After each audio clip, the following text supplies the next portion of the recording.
Selanjutnya, materi ketiga akan disampaikan oleh Bapak Dimas Nugroho Dwi Saputro, SSI MBA dengan materi langkah awal pembangunan, pembangunan data primer dan durasi waktu selama 15 menit. Kepada Bapak Dimas, waktu dan tempat kami persilahkan.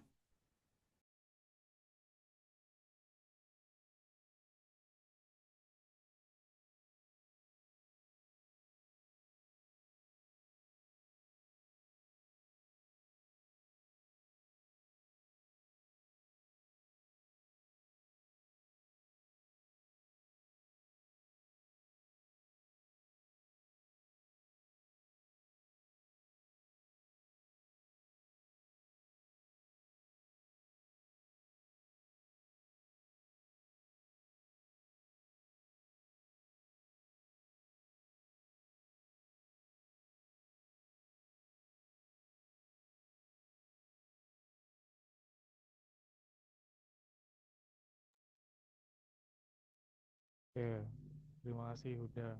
Suara saya terdengar jelas atau kecil? Halo, suara saya terdengar jelas? Bapak suaranya masih kecil, Bang. Kecil. Halo, halo, halo, halo,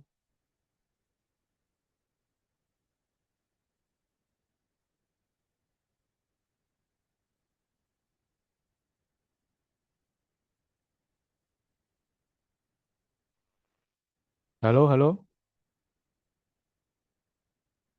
Sudah terdengar? Aman Pak, aman Pak. Oke, sip. Terima kasih. Oke, di sesi yang ketiga ini teman-teman, di edukasi statistik yang secara serial ini udah 2 hari ini ya.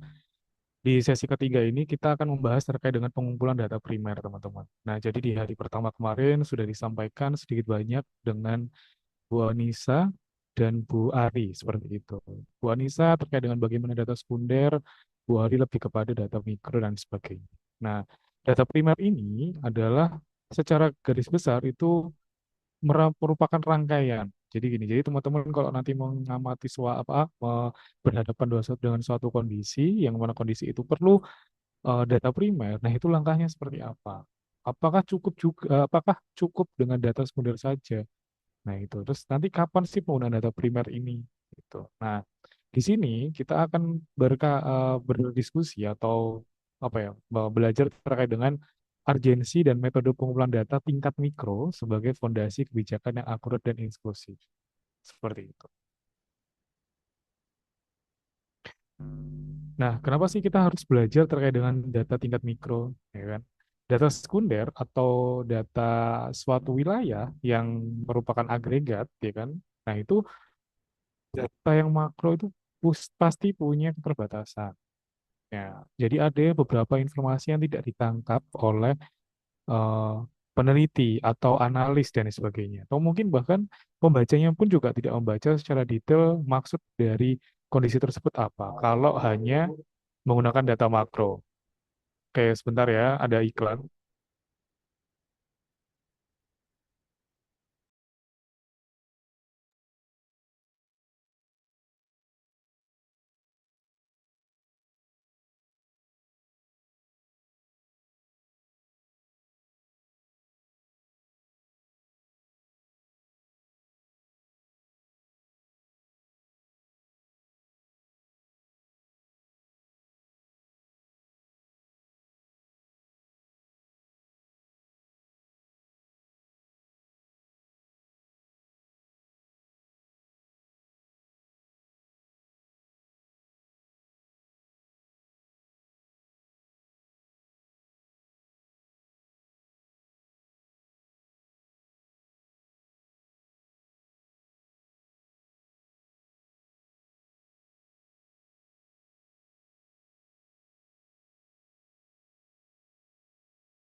Oke, kita kembali ke diskusi kita. Tadi kenapa saya sampaikan bahwa teman-teman nggak cukup cuman belajar terkait dengan data makro gitu. Nah, kemarin disampaikan juga bahwa data sekunder pun itu sebenarnya juga teman-teman ekonomi pembangunan khususnya ya kan. Apalagi mungkin teman-teman prodi yang lain atau sub rumpun himpunan yang lain itu apakah harus punya data primer, harus data sekunder saja? Belum tentu. Belum tentu semua apa yang teman-teman inginkan dari dua jenis data itu akan tersedia gitu. Nah, apalagi kan ini peserta dari edukasi statistik bukan cuma terbatas dari sisi program studi ekonomi bangunan saja seperti itu. Nah, untuk data tingkat mikro, ya kan, atau data primer, itu memang kalau saya ambil dari metodologi penelitian ekonomi bangunan tahun 2025, itu data sekunder agregat wilayah makro memiliki keterbatasan dalam menangkap dinamika kesejahteraan yang fluktuatif di tingkat akar rumput atau grassroots. Jadi berarti kalau teman-teman ngomongin ekonomi Indonesia saat ini gitu kan. Nanti teman-teman hanya baca dari sisi inflasi dan sebagainya. Padahal untuk menuju atau yang mendukung data inflasi itu kan banyak kan gitu ya. Nah, itu yang dimaksud data-data tingkat mikro seperti itu. Nah, contohnya pemberdayaan UMKM, terus bantuan sosialnya seperti apa kan itu ya. Kemudian ada menuntut akurasi data yang hanya bisa dijawab melalui pendekatan primer di lapangan gitu. Jadi kalau ibaratnya ngomongin apa namanya Indonesia, nah itu berarti Indonesia secara keseluruhan apa tidak gitu. Nah itu harus tetap dicari tahu dan itu biasanya bisa didapatkan informasinya dengan cara primer atau terjun langsung ke lapangan seperti itu.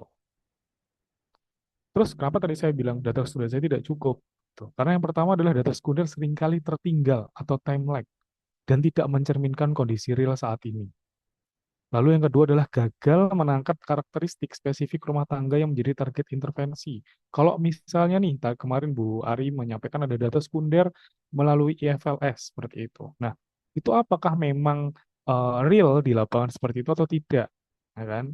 Nah, teman-teman juga harus menangkap apakah memang data itu sudah mengeneralisasi, gitu kan? Sudah menginterpretasikan kondisi nyata di akar rumput. Gitu.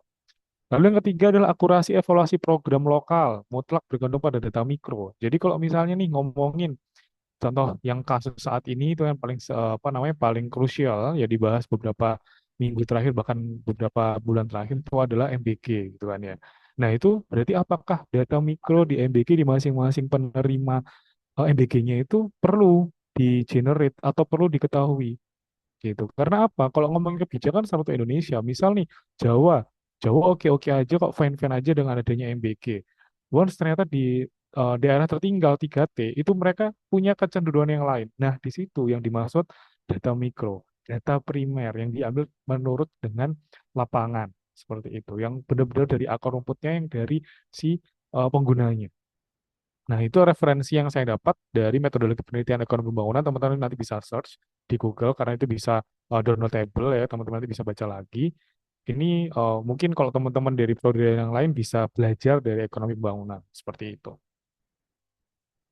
Nah, terus kemarin udah disampaikan Bu Anissa bahwa data sekunder di lapangan itu banyak laporan keuangan, laporan inflasi, ya kan? Terus kemudian nilai tukar rupiah dan lain sebagainya, nilai tukar mata uang negara dimanapun seperti itu, yang bisa diunduh, ya kan? Diunduhnya apa? Misal kalau ada tahunan, berarti tahun ini 2026 bisa mengunduhnya tahun 2025. Kalau teman-teman 2026 atau 2026 itu harus menunggu 2026 berakhir. Itulah data sekunder. Tapi kalau data primer itu diambil langsung dari objek dengan media apa? Wawancara atau kuesioner. Terus kemudian data primer itu lebih relevan dan akurat. Namun, ya kan, pasti punya cons-nya. Kalau pro-nya tadi dia akurat dan relevan, cons-nya adalah dia takes time, ya kan, dan uh, ini expenses costly-nya juga cukup besar gitu. Jadi kalau misalnya makan biaya dan makan waktu untuk eksekusinya. Karena apa?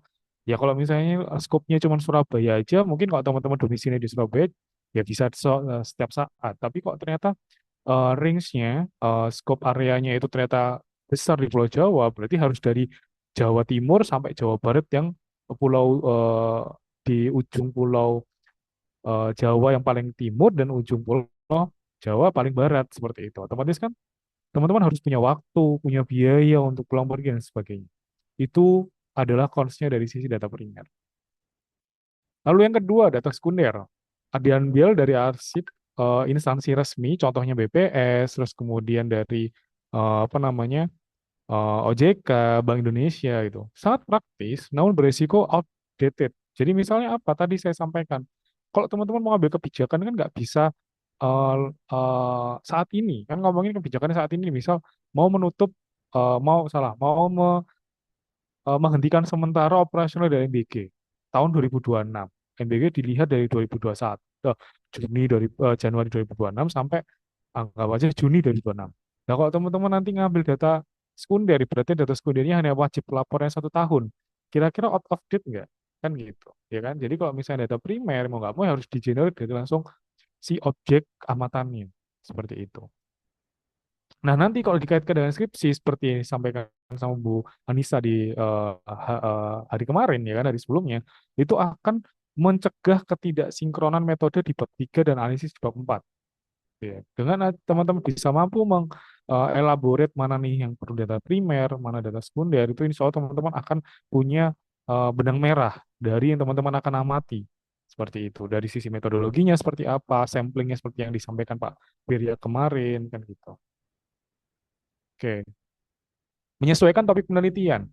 Kalau teman-teman mau pendekatan primer, ya kan, itu sangat ideal untuk riset yang mengukur kondisi sosial ekonomi di level individu atau rumah tangga, ya kan, misalnya financial behavior, terus bagaimana mereka berpendidikan dan sebagainya, kayak gitu, terus bagaimana mereka bersikap terhadap lingkungannya, itu kan berarti kan mengukur dari sisi person.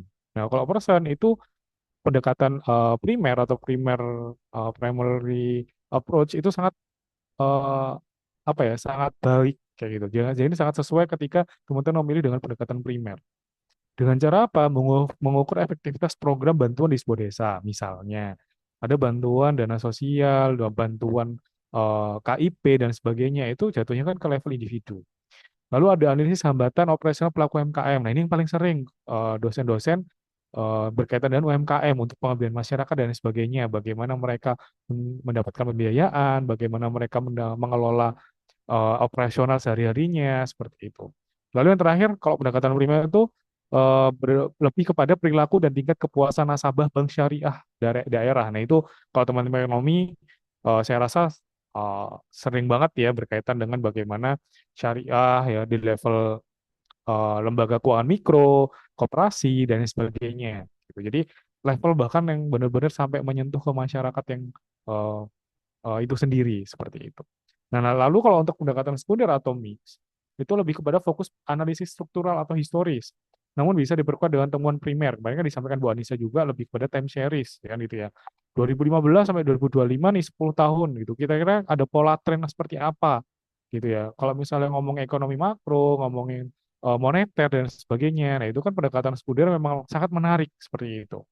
Ah, Dan ibaratnya itu kalau misalnya di sisi manajemen ya, kebetulan saya dosen manajemen, itu kalau ngomongin perencanaan, itu ada perencanaan yang bisa periodenya 1 tahun, ada perencanaan yang periodenya 5 tahun, atau bahkan RJPMN ya kan, rencana jangka panjang menengah nasional ya kan, itu bahkan sampai 2030. Nah, itu otomatis kan tergantung dari mana objektifnya teman-teman. Kalau misalnya skupnya memang hanya sebatas untuk middle middle level atau ibaratnya polisinya itu hanya untuk secara lokal ya kan, ya mungkin bisa pakai tahunan, tapi kalau udah sistemik ya itu otomatis harus mengumpulkan data-data bahkan 10 sampai 15 tahun ke belakang seperti itu ya. Nah, pendekatan sekunder ini ya kan kalau dibandingkan dengan primer ya mungkin analisis rasio keuangan bank, pertumbuhan ekonomi makro dan tingkat inflasi, terus kemudian ada kombinasi data tren kemiskinan didukung dengan FGD penyebab maaf. Jadi teman-teman kalau ngomongin data tadi di FLS terus seperti yang disampaikan Bu Reka dan Pak Jejen tadi ya kan ngomongin kemiskinan, nah itu benar nggak sih kemiskinan di tingkat masyarakat desa misalnya itu seperti itu? Ya apa? Untuk memperkuat argumen teman-teman, ya lakukan FGD. Misal mengumpulkan ketua RT, terus kemudian lembaga-lembaga swadaya masyarakat, seperti itu. Nah, itu namanya mix method. Jadi campuran antara sekunder diperkuat dengan adanya primer, seperti itu. Nah, karena kita fokusnya pada data primer, teman-teman. itu kita fokus yang pilarnya ada tiga. Yang pertama adalah survei kuantitatif, ya kan, pengumpulan data metrik, terstruktur, pendapatan, pengeluaran, itu bisa menggunakan kuesioner. Ya, nanti tergantung teman-teman, nanti kuesioner mau menggunakan interval atau data eh, data yang sendiri, dan maksudnya data data tunggal, sorry, data tunggal. Mau pakai interval atau data tunggal. Kalau data tunggal berarti dia sampai kesatuan rupiah atau mata uang terakhirnya. Tapi kalau dia pakai interval nanti jatuhnya adalah range. Gitu ya. Kalau misalnya range berarti otomatis misal 0 sampai 5 juta. Nah, teman-teman nggak tahu nih data tunggalnya berapa. Nah, kalau misalnya nanti di kuesionernya pengennya data tunggal, ya nanti bisa data tunggal titik-titik, sorry, pendapatannya titik-titik-titik. Nah, gitu ya. Jadi teman-teman nanti respondennya akan mengisi. Tapi kalau interval ya mereka hanya bisa memilih, oh mana ya, kayak range-nya antara 0 sampai 5 juta, 5 juta sampai 10 juta. Itu tergantung bagaimana insight atau informasi yang teman-teman ini dapatkan. Lalu yang kedua dengan cara FGD. Ini paling sering banget FGD from group discussion untuk menggali konsensus dinamika dan norma struktural yang terbentuk di dalam sebuah komunitas kelompok target intervensi.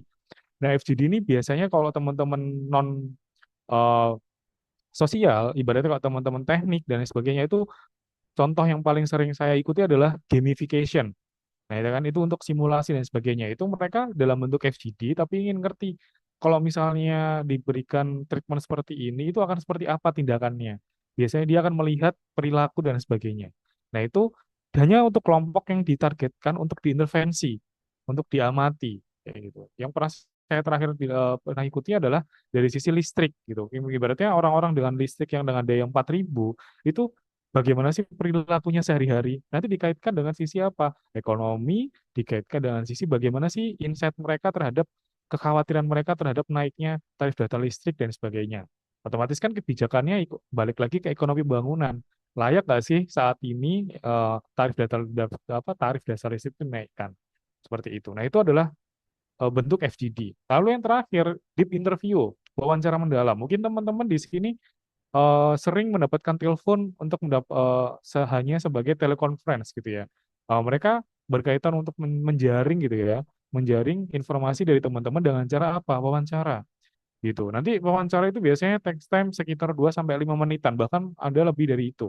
Gitu ya. Itu karena apa? Dia ingin mengetahui motivasi personalnya seperti apa, habitnya teman-teman, preferensinya seperti apa, dan nanti future planningnya mereka teman-teman tuh ingin punya hal apa sih yang dari suatu hal ini yang teman-teman amati. Misal kalau dari GSM yang paling sering, ya kan, beberapa GSM itu sering banget teleconference kepada customer-nya untuk mendapatkan perbaikan dan lain sebagainya. Nah, itu adalah in-depth interview. Jadi paling dasar untuk mendapatkan data primer itu menggunakan tiga pilar metode seperti ini. Gitu ya. Nanti teman-teman bisa elaborasi survei apakah mau konvensional atau digital, ya kan sekarang banyak tuh mau kayak survei pakai Google Form, mau yang pakai angkat kayak sensus seperti itu, ya kan. Nah, itu teman-teman tinggal memilih mana yang secara efisien dan efektif gitu. FGD pun juga bisa pakai Zoom, ya kan, pakai virtual meeting dan sebagainya. Tuh. Lalu ada tantangan dan eksekusi nih teman-teman, pastinya untuk ngambil data primer itu tantangan yang pertama adalah manajemen kualitas. Sesuai standar penyusunan metadata indikator pembangunan atau Bappenas, data harus valid sejak awal, yang mana harus dilakukan pilot testing, uji coba kuesioner untuk melihat ambiguitas pertanyaan. Itu biasanya nanti diukurnya melalui metode validitas dan reliabilitas seperti itu. Apakah nanti ini layak nih mengeneralisir suatu kondisi ini kalau misalnya ini mau miss survei kayak gitu, ya kan. Lalu yang kedua adalah pelatihan dan supervisi. Ini enumeratornya biasanya dilakukan pelatihan dan supervisi untuk menambahkan persepsi yang sama. Takutnya masing-masing enumerator ini punya persepsi yang berbeda, sehingga hasil dari data yang digenerate secara primer ini juga berbeda. Seperti itu. Lalu yang terakhir, yang paling penting, seperti yang disampaikan Bu Ari sama Bu Ani sampaikan adalah cleansing, data cleaning. Itu yang paling penting, karena itu ibaratnya kalau misalnya nilai nol dari sisi yang benar-benar tidak ngisi sama dia nol punya nilai, itu akan berbeda kayak gitu. Nol yang memang nggak diisi sama nol yang eh, punya nilai memang nol itu dalam decision makingnya akan berbeda seperti itu. Lalu yang kedua mengatasi respon bias. Nah, ini yang paling sering kalau misalnya teman-teman survei, jawabannya orang misal kayak ya kayak gitulah gitu ya. Kayak biasanya, waduh lupa kayak gitu ya kan. Kalau ada orang kalau lupa kan nggak bisa dipaksa tuh ya kan gitu. Ya kan. Nah itu otomatis akan bias dari sisi hasil di penelitian teman-teman kayak gitu. Atau mengambil keputusan kalau misalnya datanya bias itu juga nggak bisa dipegang. Ibaratnya tingkat signifikansinya itu akan rendah kayak gitu. Kendala terbesarnya data primer sosial ekonomi itu adalah ketidakjujuran responden. Itu dia menutupi sesuatu. Misal kayak yang isu beredar saat ini adalah takut disensus nanti takutnya TDL naik, pajak naik dan sebagainya seperti itu. Oke, solusi etiknya adalah peneliti wajib menjamin kerahasiaan data secara tertulis serta membangun kepercayaan, ya, trust tadi ya kan teman-teman ya. Bahwa data tersebut memang 100% untuk agregasi akademisi, bukan evaluasi personal. Makanya kemarin kalau misalnya teman-teman nih Bapak Ibu dosen ya, teman-teman yang sudah terlibat sama Bapak Ibu dosen untuk penelitian itu biasanya ditambahkan lagi nih survei ini sudah kuesioner ini sudah melalui uji etik dan sebagainya dengan surat bla bla bla bla. Nah, itu biar orang itu kalau mau memberikan informasi itu bisa lebih leluasa seperti itu. Mereka nggak takut datanya disalahgunakan dan sebagainya. Apalagi ada data yang konfidensial kayak gitu ya. Misal kayak nama, tanggal lahir, nama ibu kandung dan sebagainya. Seperti itu. Nah, itu kalau misalnya dia menutupi, otomatis kan bias. Dampaknya bisa kemana-mana. Nah, ini analisis risikonya, dinamika di akar rumput. Hambatan nyatanya, respon bias itu berlaku karena apa? Ketidakjujuran responden akibat ketakutan bahwa jawaban akan mempengaruhi penerima bansos, terus adanya penolakan. Solusinya apa? Yaitu menegaskan bahwa tadi penjaminan kerahasiaan data, gitu, anonymity, sesuai kode etik, bahwa data akan digunakan murni untuk agregisasi kebijakan, bukan evaluasi personal. Nah, ini yang saya sampaikan tadi bahwa pengumpulan data secara primer itu sudah dibantu dengan teknologi, ya kan, bisa meminimalkan setidaknya human error entry data, terus kemudian validasi logika form secara otomatis, misal usia lebih bertahun akan bisa terfilter seperti itu. Dan terakhir ada fitur geotagging GPS real time, gitu ya. Jadi nanti tahu orang ini lokasinya di mana tanpa mereka harus menginput yang namanya alamat seperti itu. Ini aplikasi nyata di dalam kondisi saat ini untuk variabel data primer. Yang sering diangkat mahasiswa adalah pemberdayaan UMKM lokal, ya kan, omset harian dan sebagainya. Evaluasi bantuan sosial, bansos, KIP, ya kan. Tadi yang terakhir adalah dampak infrastruktur daerah. Misal nih bangun-bangun jalan tol sebelum dan sesudah itu apakah meningkatkan ekonomi di suatu wilayah kayak gitu. Apalagi sekarang ada Kopdes. Ini bisa tuh. Apakah dengan adanya eh, koperasi desa nih kan di suatu wilayah itu mempengaruhi pendapatan warung kelontong? Boleh banget itu bisa untuk melihat infrastruktur daerah atau bahkan infrastruktur nasional gitu. Nah, ini jadi prinsip fundamental analisis data. Ya kan, data primer yang divalidasi dengan ketat adalah kompas utama pembangunan sekaligus bukti kelayakan akademis skripsi Anda. Jadi kalau misalnya nanti mau bikin skripsi, mau bikin suatu opini, ya kan itu harus by data, gitu ya. Entah mau data sekunder atau data primer. Jadi jangan subjektif, gitu ya. Kalau subjektif, ya kan itu ibaratnya opini teman-teman nggak akan punya dasarnya, nggak kuat, gitu. Ibaratnya kalau misalnya mau disitasi orang juga kurang secara apa namanya ya, kurang secara fundamental seperti itu. Nah, ini jadi daftar referensi materinya teman-teman bisa mencari juga bahwa di sini ada metodologi penelitian ekonomi pembangunan dari Bappenas juga yang paling sering dipakai. Terus ada beberapa artikel-artikel pendukungnya. Oke, dari saya mungkin itu teman-teman kalau misalnya ada pertanyaan nanti diakumulasikan di akhir sesi. Sekian, terima kasih. Saya kembalikan ke Huda.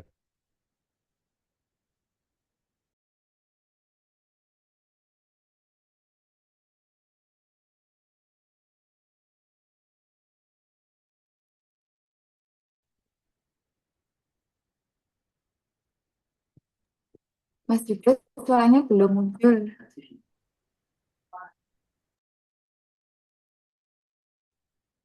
Halo, tes. Oke, baik. Terima kasih banyak kepada Pak Dimas atas materi yang telah diberikan. Semoga ilmu yang dibagikan dapat menambah pemahaman kita mengenai data mikro itu sendiri.